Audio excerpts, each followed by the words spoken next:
रामकृष्ण हरी रामकृष्ण. दादा आपण आपलं नाव माझं नाव काशीनाथ तुकाराम लढे. आपण कॅमेराकडे राहणार डांबुर्णी. कॅमेराकडे पाहून बोलू. हां हां आणि राहणार डांबुर्णी. तर हल्ली हल्ली जळगावला प्रेमचंद नगर येथे रहिवास.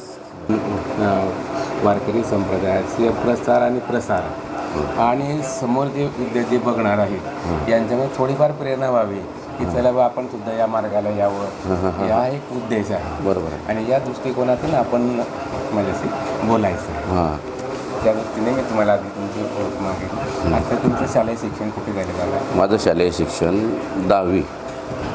डांबुर्णी. 10वी आमच्या इथं डांबुर्णी इथं. हो, डांबुर्णी. आपले आणि शालेय पुढे नाही पुढे मग समजा मी कंपनीमध्ये थोड्या जैन एरिकेशन कंपनी आहे ना, तिथं 10वी झाल्यानंतर तिथं होतो. त्यानंतर तिथून ते बंद केलं. काही 1 वर्ष राहिलं तिथं. परंतु थोडासा शारीरिक प्रॉब्लेममुळे मग मी ते बंद केलं आणि शेतीचं काम करायला लागलो. फक्त थोड्या दिवसामध्ये मला मग असे एकदम अचानकच असं झालं. शेतामध्ये गेल्यानंतर थोड्याचा वेळ असताना शेतामध्ये नागोबाचं म्हणजे मी पडत आलो, लहान विद्यार्थी अवस्था, पडत आलो. शेतामध्ये नाग असेल, माझा पाय त्याच्यावर पडणार होता पडत असल्यामुळे. परंतु त्याने मला म्हणजे माझ्या समोर असा उभा राहून गेला आणि मला आवाज दिला. तेव्हापासून माझ्यामध्ये परिवर्तन घडलं. तर मंदिरामध्ये 15 दिवस ताडकरी राहिलो मी. त्यावेळेला म्हणजे कमसे कम आम्ही 35-36 लोक ताडकरी होते, तरुण. डांबुर्णी येतेच. आणि त्यामध्ये मग मी 15 दिवस राहिलो. फक्त 15 दिवसामध्ये भजनं चांगलं म्हणायचा, बारोड म्हणायचा. मग ते मला सर्व टाळकरी म्हणायला लागले की तुम्ही आळंदीला जा. आळंदीला गेलो. आळंदीला तिथं गेल्यानंतर काही दिवस मी मृदंग शिक्षण घेतलं. 1 वर्ष मृदंग शिकलो. काही व्याकरण, मराठी व्याकरण आम्हाला तिथं परीक्षा द्यावी लागते ना. मराठी व्याकरणमध्ये समजा मला 92 मार्क पडून माझा नंबर त्यावेळेला 21 नंबर होता. कारण इतकं लोक म्हणजे तिथं मराठी व्याकरण पाण्यासारखं पाठ करून टाकतं. आणि मग ते झाल्यानंतर संस्थेमध्ये प्रवेश केला. मग संस्थेमध्ये मला एक म्हणायचं आहे की आता तुम्ही शेती करत होते, नोकरी केली, तरुण वय होतं त्यावेळेला. मग त्यावेळेला असं नाही वाटलं तुम्हाला की या एवढ्या तरुण वयामध्ये आपण या मार्गाला जायला पाहिजे का नाही जायला पाहिजे? मला तर असं म्हणजे जेव्हापासून मला ते भोलेनाथांचं दर्शन झालं, भोलेनाथांनं दर्शवलं मला की इथं तुझा संपलं होतं बुवा. परंतु म्हणून तेव्हापासून मला ते एक प्रकारचं वैराग्य निर्माण झालं. दुसरं जे आहे हे बोनस लाईफ मिळालं तुम्हाला. आणि असं वाटलं की बोनस लाईफ जे ते आपण फक्त या देवासाठी किंवा आपल्या संप्रदायासाठी आपण घालवायचा. म्हणजे प्रेरणा जी तुम्हाला मिळाली ती अशा पद्धतीने प्रेरणा मिळाली. मग शिक्षण जे आहे, मग प्रॉपर शिक्षण तुम्हाला जे कळतं ते कुठे घेतलं तुम्ही? डॉक्टर DKC विद्यालय, डॉक्टर दिवाकर खंडू विद्यालय डांबुर्णी, तालुका यावल, जिल्हा जळगाव या शाळेमध्ये मी शालेय शिक्षण घेतलं. परंतु याचं जे शिक्षण आहे वारकरी शिक्षण संस्थेमध्ये आळंदी देवाची, तालुका खेड आणि जिल्हा पुणे या संस्थेमध्ये वारकरी आमचे जोग महाराज, प्रातस्मरणीय जोग महाराज यांची वारकरी शिक्षण संस्था. म्हणजे त्यांचे 4 शिष्य आहे. मामासाहेब दांडेकर, त्यानंतर व्यंकटस्वामी महाराज, त्यानंतर लक्ष्मणबुवा इगतपुरीकर आणि मारुतीबुवा गुरव असे 4 शिष्य त्यांचे. त्यांचं सहकार्य घेऊन जोग महाराजांनी जी संस्था स्थापन केली त्या संस्थेमध्ये आम्ही शिक्षण घेतलेलं आहे. तिथे काय फी वगैरे असते? काय नाही. अशी या पृथ्वी तलावर एकमेव अशी वारकरी शिक्षण संस्था आहे की तिथं विद्यार्थ्याला फी नाही आणि शिक्षकाला पगार नाही. आणि विद्यार्थ्यांना पण स्वतंत्र फी वगैरे काही नाही. आणि मग तिथे मग कसं काय चालतं तुमचं? कारण फी नाही, काही नाही, तर मग तिथला जो व्यवहार आहे तो कसा चालतो? कारण शेवटी कसं आहे की पैशाशिवाय कुठलीच गोष्ट होत नाही. ती माधुगिरी करावी लागते, माधुगिरीला जावं लागतं. पण माधुगिरीला जाण्याकरता देखील, कारण आमची माधुगिरी म्हणजे काही आळंदीमध्ये नाही, आळंदी सोडून काही अंतरावर आहे. कमसे कम आम्ही ज्या वेळेला शिकायचे त्यावेळेला आम्हाला दिवसभर सायकल भाड्याने काढावं लागत होती. त्यावेळेला दिवसभर सायकल काढल्यानंतर त्याचं भाडं म्हणजे कमसे कम 10 रुपये तरी होतं दिवसाचं भाडं. हां, कारण जरी आपल्याला 12-1 वाजेपर्यंत सायकल लागत होती, परंतु त्याचं आपल्याला दिवसभरच भाडं घ्यायचं होतं ना तो दिवसाचं. 10 रुपये दिले म्हणजे आम्ही सायकलने चाकण इथं जायचे. चाकण तिथं आमची नाणेकरवाडी, खराबवाडी अशा 2 वाड्या होत्या. रानूबाई मळा, त्या तिथून मधुगिरी मागून आणायचे आणि मग त्यामध्ये 10 विद्यार्थी असायचे. आम्ही 10 विद्यार्थ्यांची वाटे पाडायचे सारखे. असं माधुगिरी आपण किती घरांना मागितली पाहिजे असं काही आहे असं आता आपल्या? कारण आम्ही 10 विद्यार्थी राहायचे ना, तर मग आमच्या घराजवळ 70 एक घरं राहायचे. परंतु काही लोकांना अडचण नसली, स्त्रीला अडचण असली समजा, मग ते आम्हाला वाढत नव्हते. ते साक्षात माऊलीला आपलावाला नैवेद्य जातो या भावनेने आम्हाला मधुगिरी वाढायचे. त्यामुळे ते आम्हाला त्या अवस्थेमध्ये किंवा घरातल्या एखाद्या माणसाने जर मांस भक्षण केलं तरी देखील ते सांगायचे की वशाट आहे. कारण माऊलीला नैवेद्य जातो म्हणून ते आम्हाला त्या अवस्थेत देखील वाढत नव्हते. अशी त्यांची लोक पवित्रता पाडत होते आणि आम्हाला मधुगिरी वाढत होते. वाघवीला सुद्धा वारकरी समुदायाचं शिक्षण दिलं जातं. कनिरामबुवा यांची संस्था आहे. आणि तिथे सुद्धा कुठं वाघडीला का? वाघवीला आहे. आणि आता त्यांचा मुलगा कृष्णा महाराज जो आहे ते चालवत आहे. ते सुद्धा प्रसिद्ध असं आहे का? काम करत आहे. तर ते सांगतात 5 घरीच फक्त जायचं, 5 घरामध्ये जितकं देईल तितकंच घ्यायचं आणायचं. 5 घराच्या 5 घरांमधली मधुगिरी ते पुरणार नाही. समजा एवढे विद्यार्थी 10-12 विद्यार्थ्यांना ते पुरू शकत नाही. विद्यार्थी नसतात. आणि दुसरी गोष्ट कसं आहे की 5 घरी जे आहे ते पूर्ण जेवण दिलं जातं आणि त्याच्यामध्ये ते त्यांचं बरोबर आहे. आणि आम्हाला जेवढं दिलं त्याच्यामध्येच तुम्ही समाधान मानायचं, त्याच्यापेक्षा जास्त घ्यायचं. हे आम्हाला जे मधुगिरी वाढायचे ना, त्यामध्ये त्यांची भाकरी राहायची, भाकरी एक वाढायची. ते त्यामध्ये एक वरगाडा भाजी टाकायची. इकडे वरगाडा आहे, आपल्याकडे जसं चमचा राहायचा तिथे वरगाडा, एक वरगाडा भाजी टाकायची आमच्या कॅनमध्ये. आणि त्या भाजीमध्ये आम्ही जितके वरगाडे मोजून घ्यायचे आणि आम्ही जितके लोक आहे त्या पद्धतीने म्हणजे तसं एक वरगाडा टाकायचं. प्रत्येक प्रत्येकाच्या तांब्यामध्ये आम्ही एक वरगाडा टाकायचे. जितके वरगाडे बसतील, आता 10 वाटे आहे तर 10 वाट्यामध्ये 10 तांब्यांमध्ये आम्ही वरगाडे टाकायचे. जितके येतील तितके प्रत्येकाला सारखे द्यायचे. त्याच्यातूनच आपलं पूर्ण आणि त्यामागे आमच्या शिक्षकांचा त्याग आहे, आमच्या शिक्षकांचा त्याग असल्यामुळे या आम्हाला आमची प्रगती आहे जीवनामध्ये. त्यावेळेला जो त्याग केलेला आहे, त्यावेळेला जे कष्ट घेतलेले आहेत, तो जो येतो त्याचं फलित जे ते आता हे दिसतंच आहे डोळ्याने. बरोबर दिसतं. तर आपण आता म्हणजे शिक्षण घेतलं आपण आणि त्याच्यानंतर मग आपण कीर्तनाला सुरुवात कधीपासून केली? कीर्तनाला म्हणजे आम्हाला पहिल्या वर्षामध्ये आम्हाला शिक्षण असतं. म्हणजे गीता कशी वाचावी, गीतेची संता दिली जाते. गीतेची संता दिली जाते, गीतेचे श्लोक वाचण्याकरता. त्यानंतर ओव्या अभंग पाठ करून घेतले जातात. विचारसागर, पंचदशी अशी हे वेदांत पर जे ग्रंथ आहे त्यांचं आमचं अध्यापन करून घेतलं जातं. आमचे शिक्षक आमच्याकडनं तसे म्हणजे त्या विचारसागर, पंचदशी अशा ज्ञानेश्वरी अशा म्हणजे अध्ययन आणि अध्यापन.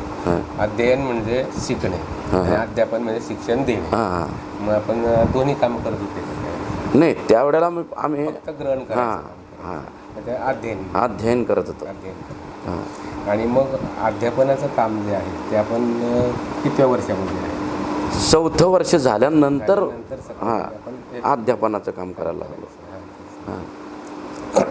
कारण आमचं म्हणजे जसे आपली पहिली दुसरी असते ना, तसं आमचं पहिलं वर्ष, दुसरं वर्ष, दुसऱ्या वर्षाला अभ्यासक्रम वेगळा, तिसऱ्या वर्षाला अभ्यासक्रम वेगळा आणि 4थ्या वर्षाला आमची अभ्यासक्रम तर असतोच, असतोच. परंतु कीर्तनाचे सराव म्हणजे सराव म्हणून कीर्तनं दिली जातात आम्हाला.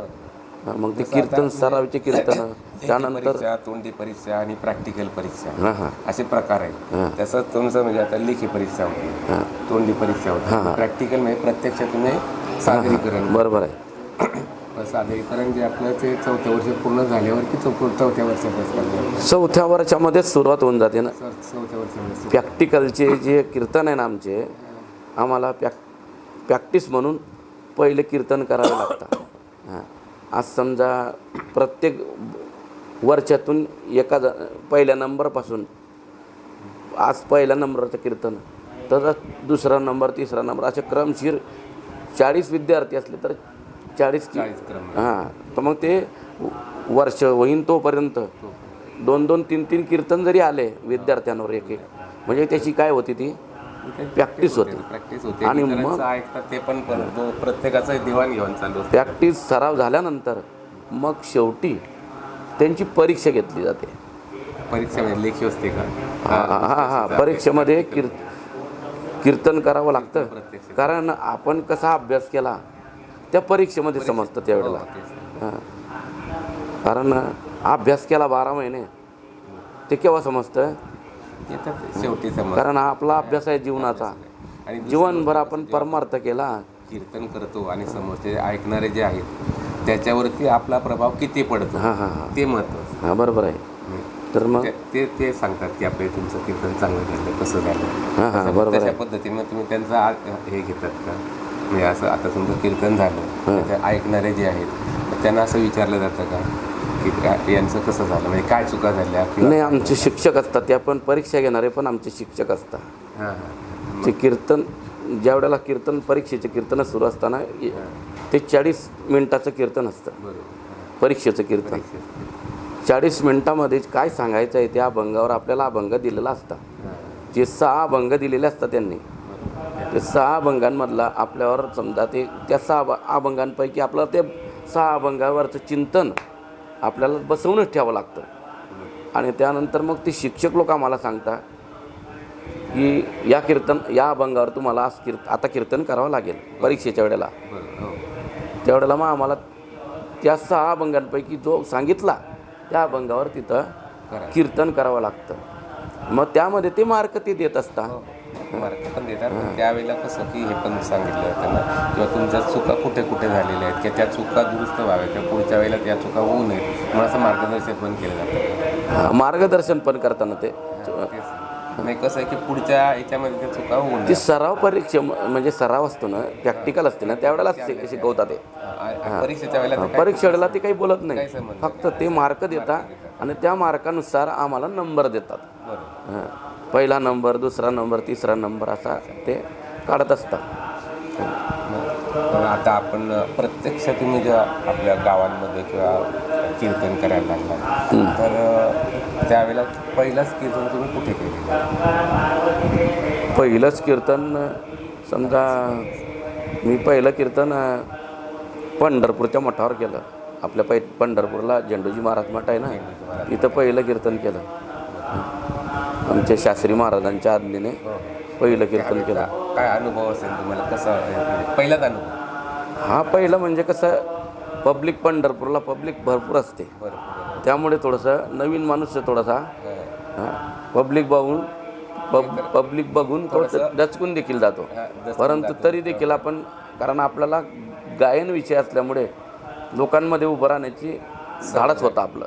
म्हणजे आपण त्यांना घाबरलं वगैरे नाही, परंतु कसं थोडंसं धसका बसतो. पहिलाच प्रसंग असतो ना, परंतु भगवंताची कृपा होती त्यामुळे आपण तिथं, कारण आपल्याला ते डेअरिंग होतं ना, त्यामुळे कीर्तन करणं काही विशेष नाही आणि कथा करणं देखील काही विशेष वाटलं नाही, कारण हे भगवंताची कृपा. कीर्तनासोबत प्रवचन पण करतात. प्रवचन पर, कीर्तन पर, समजा कथा वगैरे.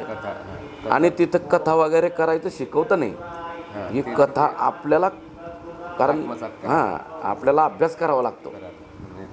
तो त्याच्यातला अभ्यासातला भाग नाही. नाही कीर्तन फक्त तिथं शिकवतं. समजा परंतु इकडे आल्यानंतर मग कथा आपल्याला अभ्यास करावा लागतो. मग आता तुम्ही कथा पण करताय, कथा पण करतो. कीर्तन पण करताय, प्रवचन पण, याच्या व्यतिरिक्त काय करता? बस समजा कथा आणि कीर्तन. मग कारण रामायणाची कथा आहे, श्रीमद भागवताची कथा आहे, देवी भागवताची कथा आहे, शिवमहापुराणाची कथा आहे. आता अशा वेगवेगळ्या कथा तर वेगवेगळ्या ग्रंथाचा आम्हाला अभ्यास करावा लागतो. अभ्यास केल्यानंतर तर लोकांसमोर ग्रंथातलं बोलता येईल. बरोबर, त्याच वेळेस तसंच आहे. दादा, आपण आता तुझ्या कॉलेज आपलं याचं वारकरीचं शिक्षण घेतलं तुम्ही, तर त्याच्या अगोदर तुम्हाला हरिभक्त परायण पण लावता येत, तर केव्हा लावतात? कोणाला पण लावलं? समजा आपण तिथं गेल्यानंतर हरिभक्त परायणची पदवी ते नाही, कारण समजा माझ्यासारखं आहे, मी जर पुढे लावलं की हरिभक्त परायण असं लावलं, ते योग्य नाही ना. ते कारण कोणाला लावलं पाहिजे की असं? ती कोणाला लावली पाहिजे? जो हरीला नित्य बसतोय, हरीचा भक्त आहे, त्याला ती पदवी योग्य आहे. तो भले संस्थेमध्ये शिक्षण घेतलेला नसला तरी, काही संस्थेमध्ये शिक्षण घेतलेलं असलं, आळंदीला राहिलेलं असलं आणि तो हरीचं भजनच करत नसला, हरीची भक्तीच करत नसला, म्हणजे ती पदवी देणी म्हणजे पण त्याला पण ते काय कलंक आहे ना एक प्रकारचा आहे. नाही, पण ते आता आमच्यासारखं जे आहेत ते ओळखणार कसं की आता ते प्रत्येक लिहिता हरिभक्त परायण. हरिभक्त परायण आता काही वेळेला आम्हाला आमच्यासमोर आयोजक असतात, आयोजकाला हरी बी माहीत नसतो आणि भक्ती बी माहीत नसते, परंतु त्याला म्हणावं लागतं हरिभक्त परायण, कारण त्याचं वर्णन करावं लागतं त्याच्या घरी. कारण त्याने आयोजित केलेलं थोडीफार तरी उत्तेजन असते, त्याशिवाय तो हे करूच शकत नाही, आयोजन करूच शकत नाही. बरोबर आहे दादा, एकदम छानसं बोलला तुम्ही, छान झाले, सगळ्या संप्रदायाची पूर्ण माहिती मिळाली. आणि असं की एक साधारणतः मला एक माहिती की ते जे वय असतं की आता समजा रिटायर झाल्यानंतर आपण या मार्गाला आलं पाहिजे असं नसून एक तरुण वयातच जर आलात तर नक्कीच त्याचा फायदा होईल. तर असे तरुण जे वर्ग आहे, तरुण वर्गाला आकर्षित करण्यासाठी आपण एक छोटासा संदेश द्यायचा किंवा तरुण वय म्हणजे साधारणतः 10वी किंवा 12वी नंतर जे आहे या मुलांनी म्हणजे इतर मार्गाला जाता या मार्गाला जर यायला पाहिजे. तुम्ही शिक्षण कुठलंही घ्या, शिक्षण कुठलंही घ्या, परंतु तुम्ही एक वारकरी संप्रदायाशी संपर्कात राहा, अशा पद्धतीचं तुम्हाला त्या मुलांसाठी काय संदेश देत आहे? मला हे सांगता येईल किंवा तुम्ही शिक्षण तुम्ही BE व्हा, MSc व्हा, कोणतंही शिक्षण घ्या शालेय, परंतु जीवनामध्ये आपल्याला तुळशीची माळ गळ्यामध्ये घातल्याशिवाय गत्यंतर नाही. कारण आपलं आत्ता तरुणपणामध्ये आपण जर परमार्थ करू तर तरुणपणामध्ये केलेला देवाला बी गोड वाटतो. परंतु सर्व मी तुम्हाला कीर्तनामध्ये देखील रात्री बोललो की आपण सर्व आपल्या वायरी कट होता त्यावेळेला देवाजवळ जातो, त्याच्या ते होण्याच्या अगोदर देवाजवळ जायचं, जायला पाहिजे. देवाजवळ गेल्यानंतर, कारण आपल्याला घरामध्ये म्हातारा मनुष्य सण होत नाही. जो मनुष्य राबून कष्ट करून बिल्डिंग बांधून ठेवतो त्या बिल्डिंगमध्ये त्याला स्थान राहत नाही. मग घरामधल्या लोकांना जर तो नकोसा वाटतो, परंतु तरी देखील भगवान परमात्मा असा कृपाळू आहे, दयाळू आहे की असा मनुष्य रिटायर झाल्यानंतर देखील जरी त्याच्याकडे गेला ना तरी तो त्याला आपलासा करून घेतो. असा भगवान परमात्मा एकमेव आहे, बाकी दुसरा कोणी नाही जीवनामध्ये. म्हणून त्याकरता तरुण माणसांनी, हे जे तरुण मुलं आहे, तरुण मुलांनी वाम मार्गाने न जाता, लहान मुलं अलीकडे आम्हाला बघायला मिळतात की लहान मुलं व्यसनाच्या अधीन गेलेले आहे. लग्न असले म्हणजे त्यामध्ये लहान मुलांनी मदिरा प्राशन केलेली असते. खूप हे जे आहेत ना, हेच आपल्या समाजात कमी व्हावं, हाच एक उद्देश आहे की या थोडंसं तुम्ही त्यासाठी आपण प्रयत्न करणं खूप गरजेचं आहे. की जे लहान मुलं जे ते भटकतात त्यांच्यासाठीच आपल्याला खरं म्हणजे हे करायचं. जे आहे मार्गाला आहे ते त्या मार्गाला असतातच, त्याच्यामुळे त्यांचा बरोबर आहे ना, जे मार्गाला आहे त्यांचा प्रश्न नाही.